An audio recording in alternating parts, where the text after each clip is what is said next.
aí, galera do Me Salva, tudo bem? Bora aí para mais uma aula de fisiologia e visando chegar na aula de compartimentos líquidos, faremos uma breve revisão sobre osmose antes. Sim, osmose de novo, mas tem que fazer. Essa aula será composta em duas partes. Uma será revisão sobre osmose e duas aplicaçõezinhas aí sobre o tema. Pois bem, vamos lá então. Osmose. Se formos falar em definição de osmose, podemos dizer que osmose é o fenômeno que faz referência à passagem de solvente, importantíssimo ressaltar isso, mas não do soluto entre duas soluções de diferentes concentrações separadas por uma membrana semipermeável.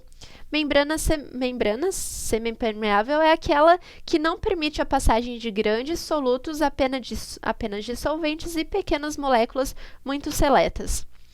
Mas, para entender melhor isso, vamos resolver uma questão. A questão é a seguinte: tendo em vista a figura abaixo, que no caso é essa aqui, na qual existe duas soluções de concentrações diferentes. Se são soluções, existe água e existem solutos de concentrações diferentes, no caso aqui é 0,2 mol por litro e deste lado 0,5 mol por litro. Responda: para onde o soluto vai mover?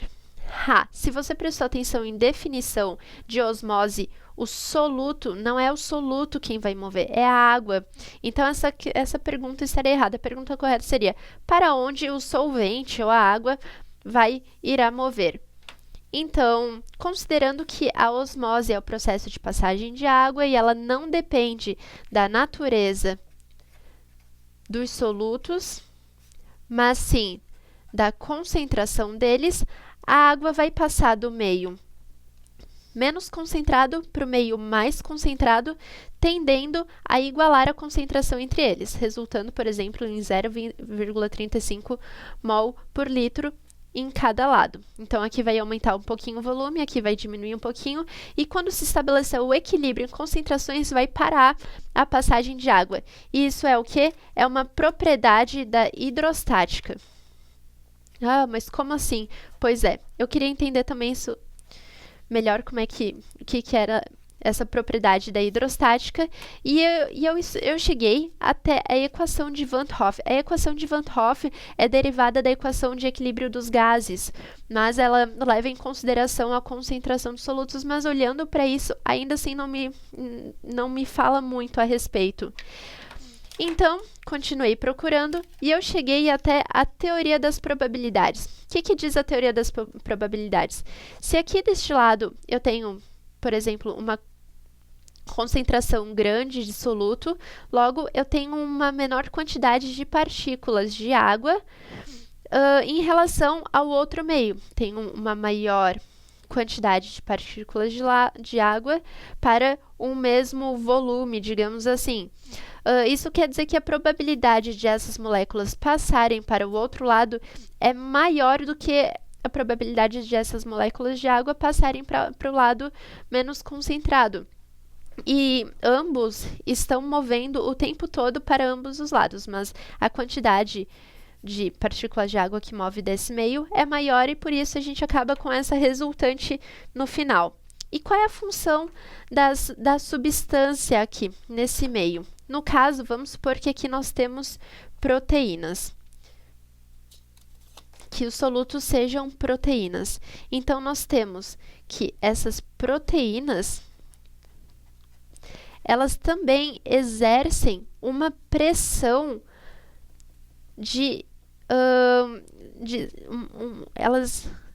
exercem uma pressão de segurar a água. A água também tende a ficar próxima a essas proteínas. Isso se chama pressão oncótica.